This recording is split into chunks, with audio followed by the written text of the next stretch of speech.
नमस्कार दोस्तों, स्वागत है आप सभी का अपने अपने YouTube channel mission NCERT for RPSC पर। दोस्तों हमने जो लास्ट वीडियो डाला था साइकोलॉजी के प्रीवियस एग्जाम में आए हुए, उसमें प्रश्न शामिल किए थे। उसमें हमने कर लिए थे 30 क्वेश्चन कंप्लीट, मतलब कि 30 प्रश्न हमारे कंप्लीट हो चुके थे, जो लगभग सभी क्वेश्चन सेकंड ग्रेड में पूछे गए थे। आज हमारे 31 से मतलब कि 31 नंबर से क्वेश्चन शुरू है, तो आज की हमारी कल की सीरीज जो है उससे कंटिन्यू रहने वाली है लास्ट वीडियो से। तो आप देखिएगा इसको अंत तक, क्योंकि सभी प्रश्न किसी न किसी एग्जाम में पूछे गए हैं। आपके प्रैक्टिस के लिए, आपके अभ्यास के लिए बहुत इंपॉर्टेंट ये वीडियो रहने वाली है। चाहे आप रीट का एग्जाम दे रहे हो, third grade, second grade, first grade, किसी का भी एग्जाम दे रहे हो जिसमें आते हैं साइकोलॉजी से संबंधित प्रश्न, तो ये वीडियो आपके लिए बहुत इंपॉर्टेंट रहने वाली है। चलिएगा हम शुरू करते हैं आज का हमारा क्वेश्चन नंबर 31। देखिएगा क्या रहने वाला है। व्यक्तित्व आकलन के लिए निम्नलिखित में से कौन सा परिस्थिति परीक्षण का उदाहरण नहीं है? नहीं पूछा गया है, ये भी सेकंड ग्रेड एग्जाम में पूछा गया था। ऑप्शन की तरफ बढ़ूँ तो समाज मिति, या फिर साइकोड्रामा, या फिर सैन्य स्थिति परीक्षण, या फिर MMPI। तो इसका सही जवाब क्या हो जाता है फ्रेंड्स? इसका सही जवाब हो जाता है MMPI, अर्थात ऑप्शन नंबर द इसका सही जवाब हो जाएगा। बाकी मैं बात करूँ तो समाज मिति, साइकोड्रामा और सैन्य स्थिति परीक्षण, ये सभी परिस्थिति परीक्षण के एग्जाम्पल है। अगले प्रश्न की ओर हम बढ़ते हैं। निम्नलिखित में से कौन सी अधिगम की सही विशेषता नहीं है? अधिगम उद्देश्य पूर्णता होता है, तो देखिएगा बिल्कुल अधिगम उद्देश्य पूर्णता भी होता है। अधिगम का मापन निष्पादन के आधार पर होता है, बिल्कुल होता है। अधिगम से नई क्रियाओं का अर्जन होता है और पुरानी क्रियाओं में परिमार्जन होता है, एकदम सही बात है। थकान, परिपक्वता इत्यादि से होने वाले परिवर्तन को अधिगम कहा जाता है, ये बिल्कुल गलत बात है। इनसे, थकान से या फिर जो परिपक्वता इत्यादि से होने वाला परिवर्तन, उसको हम अधिगम नहीं कहते हैं, अर्थात ऑप्शन नंबर द सही जवाब हो जाएगा। इसकी विशेषता कौन सी नहीं है, ये हमसे पूछा गया है। इसका मतलब कि ऑप्शन नंबर द इसकी विशेषता नहीं है, बाकी सभी तीनों इसकी विशेषताएं हैं। किसकी? अधिगम की। अगले प्रश्न की ओर हम बढ़ते हैं। अधिगम के केंद्रीय विचार नीचे दिए जा रहे हैं। अधिगमकर्ता अपने ज्ञान के निर्माण हेतु सक्रिय रहते हैं। ज्ञान निर्माण प्रक्रिया में सामाजिक अंतःक्रिया महत्वपूर्ण होती है। उपरोक्त दो केंद्रीय विचारों के आधार पर निर्मितवादी अधिगम के संदर्भ में कौन सा विकल्प है जो कि सही है? सही हमसे पूछा गया है, तो इसका सही जवाब क्या हो जाएगा?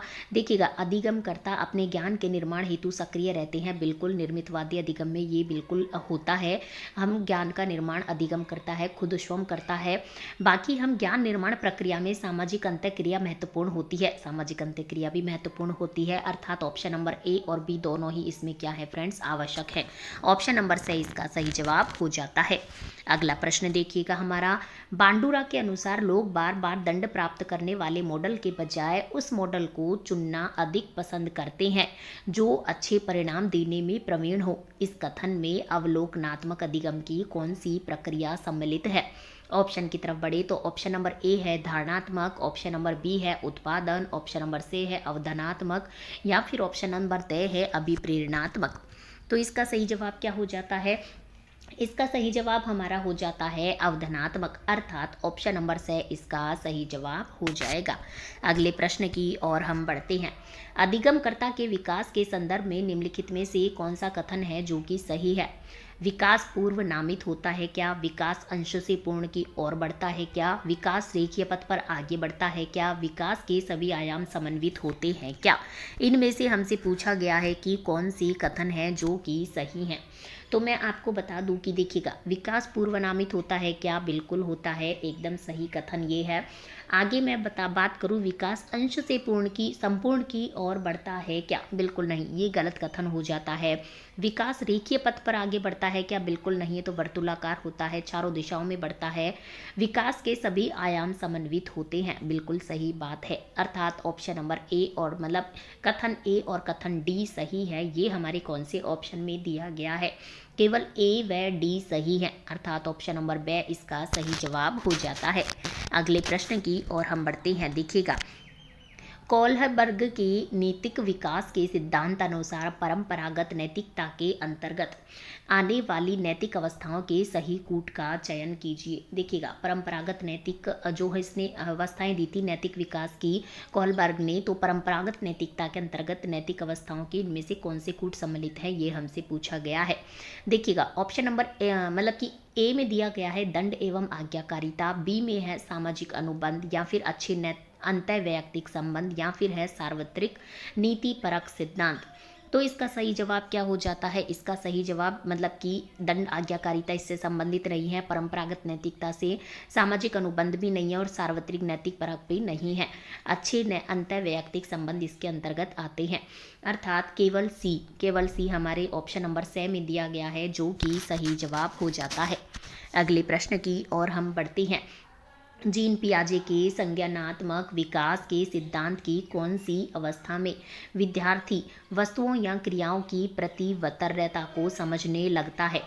मूर्त संक्रियात्मक अवस्था, या फिर औपचारिक संक्रियात्मक अवस्था, या फिर अंतःप्रज्ञ अवस्था, या फिर है पूर्व संप्रत्यात्मक विचार अवस्था।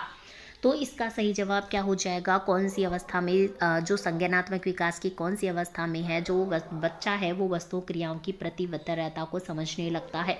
तो इसका सही जवाब हो जाता है मूर्त संक्रियात्मक अवस्था, अर्थात ऑप्शन नंबर ए इसका सही जवाब हो जाता है। अगले प्रश्न की ओर हम बढ़ते हैं। निम्नलिखित में से कौन सी शिक्षा मनोविज्ञान की विशेषता नहीं है? नहीं की तरफ ध्यान दीजिएगा। शिक्षा मनोविज्ञान का मुख्य केंद्र दर्शन शास्त्र का अध्ययन करना है, ये ही मुझे इसकी विशेषता नहीं लग रही है। बाकी हम और ऑप्शन भी देखते हैं। देखिएगा, शिक्षा मनोविज्ञान का मुख्य केंद्र मानव व्यवहार है, ये तो एकदम सही है, ये तो है इसकी विशेषता। शिक्षा मनोविज्ञान शैक्षिक परिस्थिति में मानव व्यवहार का अध्ययन करता है क्या? बिल्कुल करता है। शिक्षा मनोविज्ञान शिक्षण अधिगम प्रक्रिया हेतु सरल मार्ग प्रशस्त करता है क्या? बिल्कुल करता है। मतलब कि ऑप्शन नंबर ए ही इसका सही जवाब हो जाएगा, जो कि शिक्षा मनोविज्ञान की विशेषता नहीं है। अगले प्रश्न की ओर हम बढ़ते हैं। देखिएगा, अगला प्रश्न हमारा क्या कहता है, बड़ा ही लंबा चौड़ा ये प्रश्न है। देखिएगा, बहुत इंपॉर्टेंट है। देखिएगा, निम्नलिखित में से कौन से कथन शिक्षा मनोविज्ञान के महत्व के संबंध में सही है? सही का हमें चुनाव करना है। देखिएगा, यह विद्यार्थियों के व्यवहार में उचित परिवर्तन लाने में सहायता करता है। बिल्कुल सही बात है। शिक्षा मनोविज्ञान व्यवहार में उचित परिवर्तन लगने में सहायता करता है, हम सभी जानते हैं। यह शिक्षकों में शैक्षिक समस्याओं को सुलझाने के प्रति सकारात्मक अभिवृत्ति विकसित करता है। क्या ये भी सही है? क्या बिल्कुल सकारात्मक अभिवृत्ति शिक्षकों में विकसित करता है। यह शिक्षकों को विद्यार्थियों की व्यक्तिगत विभिन्नताओं को नज़रअंदाज, जहाँ पर नज़रअंदाज आ जाए वो अपने आप में ही गलत हो जाता है, नज़रअंदाज करने हेतु प्रेरित करता है, तो सी गलत हो जाएगा। यह शिक्षकों को श्रम को समझने में मदद करता है, ये भी एकदम सही है, डी भी एकदम सही है। अर्थात ए बी डी जिसमें दिए होंगे वो ऑप्शन हमारा सही जवाब हो जाता है, जो कि हमारे ऑप्शन नंबर 6 में दिए गए हैं। चलेगा, अगले प्रश्न की ओर हम बढ़ते हैं। अगला प्रश्न देखिएगा, डिफरेंशियल एटीट्यूड टेस्ट DAT में निम्नलिखित में से किसके अतिरिक्त सभी उपमापनियां सम्मिलित हैं? Senior psychological education teacher exam में पूछा गया प्रश्न है, पेपर फर्स्ट GK के में। देखिएगा, डिफरेंशियल एप्टीट्यूड टेस्ट की मैं बात करूँ तो इसके अंतर्गत कौन सी उपमानियां हैं जो कि उपमापनियां हैं जो कि सम्मिलित है? देखिएगा, मैं बात करती हूँ आंकिक क्षमता, अमूर्त तर्कना, चित्र निर्माण, या फिर है भाषा उपयोग। तो मैं बात करूँ डिफरेंशियल एप्टीट्यूड टेस्ट या फिर DAT में मैं बात करती हूँ तो नाम आता है किसका? चित्र निर्माण का, अर्थात ऑप्शन नंबर से इसका एकदम सही जवाब हो जाता है। अगला प्रश्न देखिएगा, कौन सा कथन है जो कि अभिवृत्ति के संबंध में सही नहीं है? देखिएगा, कौन सा कथन है जो कि अभिवृत्ति के संबंध में सही नहीं है? अभिवृत्ति किसी व्यक्ति, वस्तु अथवा घटना के प्रति अनुक्रिया की मानसिक तत्परता है। अभिवृत्तियों में अभिप्रेरणात्मक विशेषता पाई जाती है।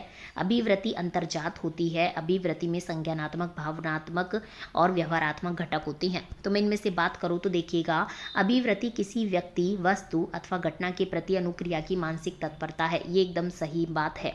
अभिवृत्तियों में अभिप्रेरणात्मक विशेषता पाई जाती है क्या? बिल्कुल पाई जाती है। से में हमें क्या दिया गया है? अभिवृत्ति अंतर्जात होती है, बिल्कुल ये गलत है, अंतर्जात नहीं होती है, अर्थात ऑप्शन नंबर से ही सही जवाब हो जाएगा, क्योंकि कौन सा सही नहीं है ये हमसे पूछा गया था। ऑप्शन नंबर 2 में भी देख लेते हैं एक दफ़ा, अभिवृत्ति में संज्ञानात्मक, भावनात्मक और व्यवहारात्मक घटक होते हैं क्या? बिल्कुल होते हैं, मतलब कि ऑप्शन नंबर से ही इसका एकदम सही जवाब हो जाता है। अगला प्रश्न देखिएगा, वर्ग त्वरण किस प्रकार के विशिष्ट आवश्यकता वाले बालकों के शैक्षिक विकास हेतु एक उपाय है?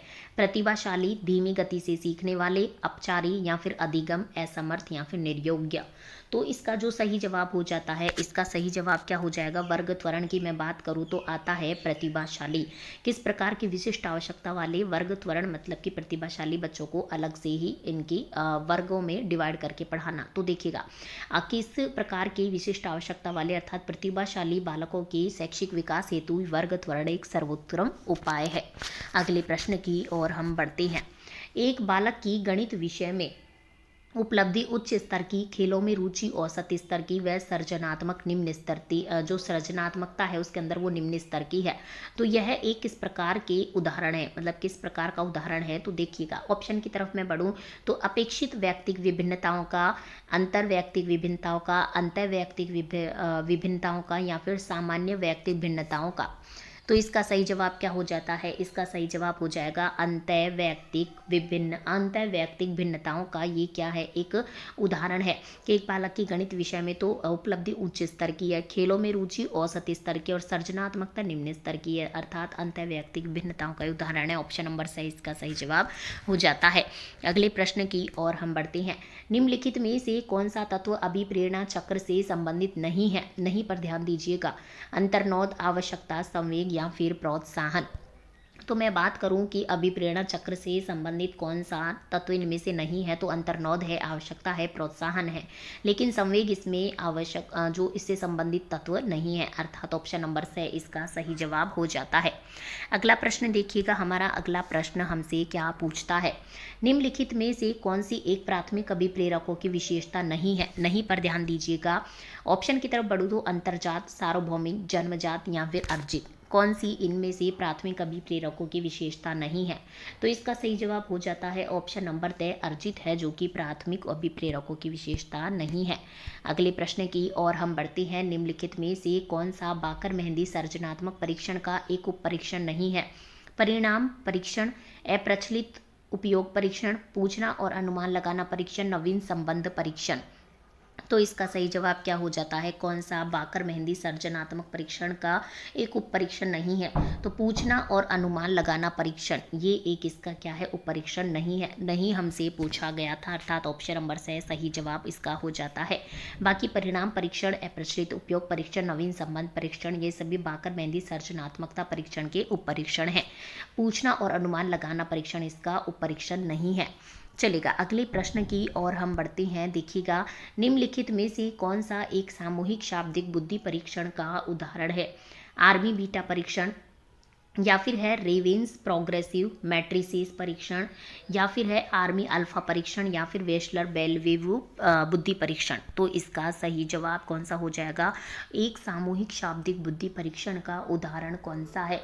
तो सामूहिक शाब्दिक बुद्धि परीक्षण का उदाहरण है आर्मी अल्फा परीक्षण। काफ़ी दफ़ा पूछा गया है, मतलब कि ऑप्शन नंबर से इसका सही जवाब हो जाता है। अगले प्रश्न की ओर हम बढ़ते हैं। अगला प्रश्न देखिएगा, निम्नलिखित में से कौन सा गिलफर्ड द्वारा प्रतिपादित बुद्धि के त्रिआयामी सिद्धांत की विमाओं और उसके तत्वों का सही मिलान नहीं है? नहीं पूछा गया है। एक तरफ विमाएं, एक तरफ तत्व दिया गया है।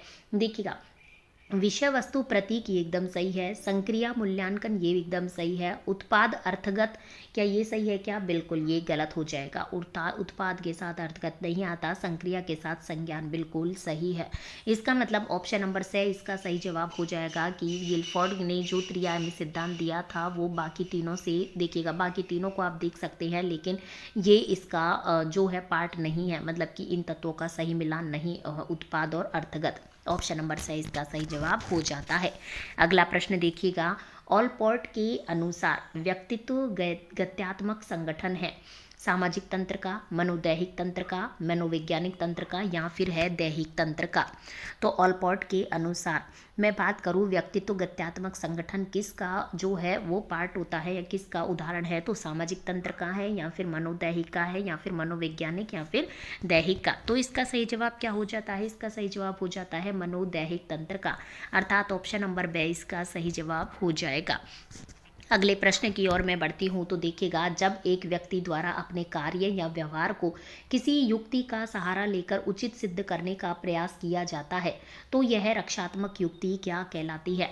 तर्क संगतीकरण, या फिर प्रतिक्रिया निर्माण, या फिर प्रतिगमन, या फिर उदात्तीकरण।